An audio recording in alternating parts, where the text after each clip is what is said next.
தேவனுடைய நாமத்திற்கு மகிமை உண்டாகட்டும். மறுபடியும் இந்த காணொலியின் மூலமாக உங்களை சந்திக்கிறதுல பெரிய மகிழ்ச்சி எனக்கு.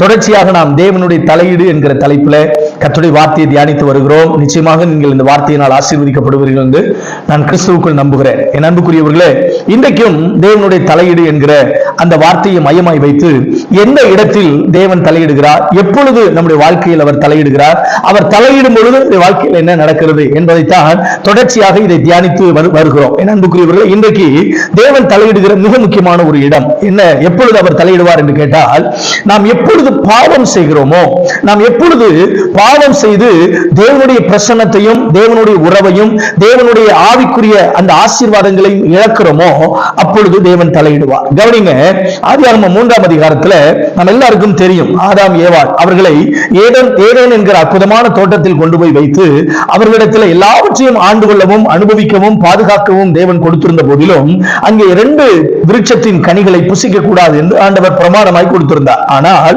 தேவன் சொன்ன வார்த்தை அவர்கள் மீறினது நிமித்தம், தேவனுடைய கற்பனையை மீறினது நிமித்தம், தேவனுடைய வார்த்தைக்கு கீழ்ப்படியாமல் போனது நிமித்தம் அவர்கள் ஏதேன் தோட்டத்திலிருந்து துரத்தப்பட்டதை நாம் வேதத்திலே வாசிக்கிறோம். என் அன்புக்குரியவர்களே, இந்த கீழ்ப்படியாமல் போன அந்த அனுபவத்திலிருந்தும் ஏதேனிலிருந்து துரத்தப்படுவதற்கு முன்பதாக அவர்கள் வாழ்வில் அவர்கள் செய்த ஒரு காரியம், அவர்களுக்காக தேவன் தலையிட்ட ஒரு இடம் எது என்று கேட்டால், எப்பொழுதும் போல ஆதாமையும் ஏவாளையும் சந்திக்கும்படி தேவன் ஏதேனுக்கு வரும் பொழுது ஆதாம் நிர்வாணி என்று அறிந்து அத்தி இலையினால் ஒரு வஸ்திரத்தை, ஒரு ஆடையை தயாரித்து அந்த ஆடையை உடுத்திக் கொண்டவனாய் தேவனுடைய முகத்திற்கு மறைவாக ஒளித்துக் கொள்ளுகிறான். ஆண்டவர் கேட்கிறார், ஆதாமே நீ எங்கே இருக்கிறாய் என்று சொல்லி. நன்றாய் கவனியுங்கள்.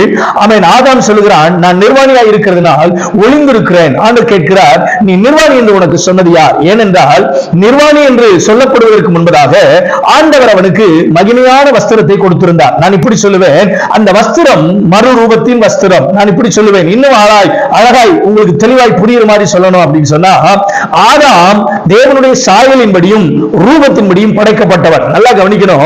அவனுக்கு கீழ்ப்படிதல் இருக்கிற வரை, தேவனுடைய வார்த்தை, தேவ பிரசன்னம், தேவ உறவிற்குள் அவன் இருக்கிற வரை அவனுக்கு இந்த 2ம் இருந்தது. நான் இப்படி சொல்லுவேன், தேவனுடைய சாயலும் இருந்தது, தேவனுடைய ரூபமும் இருந்தது. ஆனால் இங்கே கீழ்ப்படியாமல் போனது நிமித்தம், பாவம் செய்தது நிமித்தம் அவனுக்கு தேவனுடைய சாயல் இருந்தது, ஆனால் ரூபத்தை இழந்து போனான். என் அன்புக்குரியவர்களே, அந்த ரூபம் தான் மகிமையின் ரூபம், அந்த ரூபம் தான் பரிசுத்தம் என்கிற ரூபம், அந்த ரூபம் தான் தேவனுடைய பிரசன்னம் என்கிற ரூபம், அந்த ரூபம், அந்த மகிமை, அந்த மறுரூபம், அந்த தேவ பிரசன்னம் அவனுடைய வாழ்வில் இருந்த நிர்வாணத்தை மூடி இருந்தது. என் அன்புக்குரியவர்களே, இந்த செய்தியை கேட்கிற போது உங்களுக்கு ஒரு காரியத்தை நான் ஆண்டவருடைய சமூகத்தில் இருந்து சொல்லி உற்சாகப்படுத்த விரும்புகிறேன். நீங்கள் பாவிகளாய் இருக்கும் பொழுது, அக்கிரமம் செய்து பாவத்தில் இருந்து தேவ சமூகத்தை விட்டு தூரமாய் நாம் இருந்த பொழுது நமக்கு தேவனுடைய சாயல் மட்டும் இருந்தது. ஆனால் என்னைக்கு தேவனுடைய பிள்ளைகளாய் ரட்சிக்கப்பட்டு அவர் ஆண்டவராய் இயேசு கிறிஸ்துவை சொந்த இரட்சகராய் உங்கள் உள்ளத்தில் ஏற்றுக்கொண்டு அவருடைய இரத்தத்தினால் கழுவப்பட்ட நிச்சயத்துக்குள் நீங்கள் வந்தீர்களோ, அப்பொழுது தேவன் உங்களுக்கு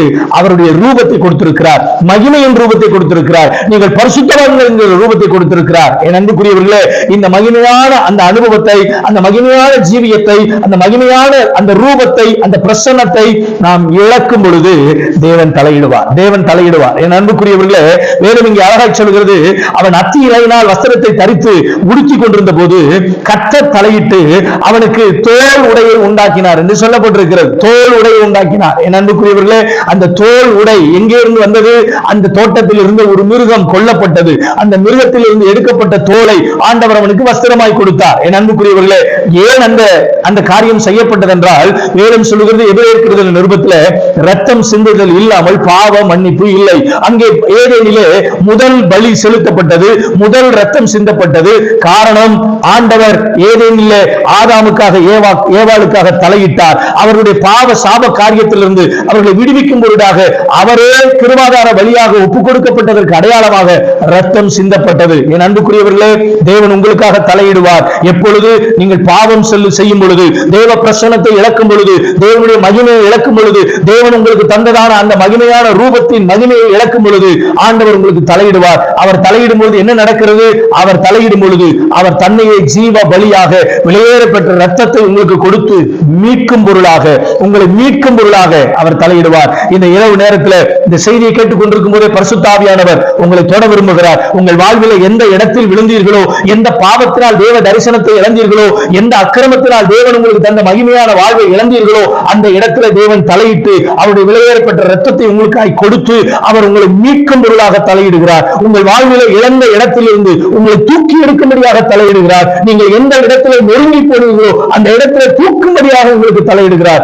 இந்த இரவில அவர் உங்களுக்கு தலையிட்டு உங்கள் வாழ்வில் ஒரு விமோச்சனத்தை, உங்கள் வாழ்வில் ஒரு விடியலை, உங்கள் வாழ்வில் ஒரு விடுதலையை அவர் தந்து உங்களுக்கு அற்புதம் செய்ய அவர் தலையிட விரும்புகிறார். அவர் தலையிடுவதற்கு உங்கள் வாழ்வை, உங்கள் உள்ளத்தை, உங்கள் இல்லத்தை திறந்து கொடுத்து பாருங்கள். கட்டாயம் கர்த்தர் உங்கள் வாழ்வில் அற்புதம் செய்ய போதுமானவராக இருக்கிறார். நாம் ஜெபிக்கலாம். வானத்தையும் பூமியையும் உண்டாக்கின எங்கள் அன்பு தெய்வமே, இப்பொழுதும் இந்த காணொலியை பார்க்கிற ஒவ்வொருவருக்காக ஜெபிக்கிறேன். இந்த நேரத்தில் அவர்கள் வாழ்விலே சிறைப்பட்டு போன, விட்டு கொடுத்த, ஆண்டவரே தங்கள் மகிமையையும் பிரசன்னத்தையும் இழந்த அந்த இடத்திலிருந்து உம்முடைய பிள்ளைகளை தூக்கி எடுப்பதற்கு இந்த இரவிலே தலையிடுவீராக, இப்பொழுது தலையிடுவீராக.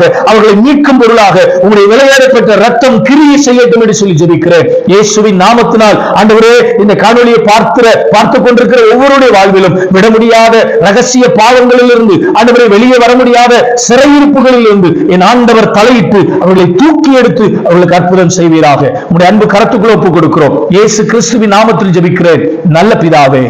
ஆமென், ஆமென். God bless you. Have a good night. ஆண்டவர் இந்த இரவுல உங்க லைஃப்ல தலையிடுறாரு, உங்களை மீட்கிறாரு, உங்களை விடுதலை செய்றாரு. உங்களுக்கு அற்புதம் நடக்க போகிறது. God bless you.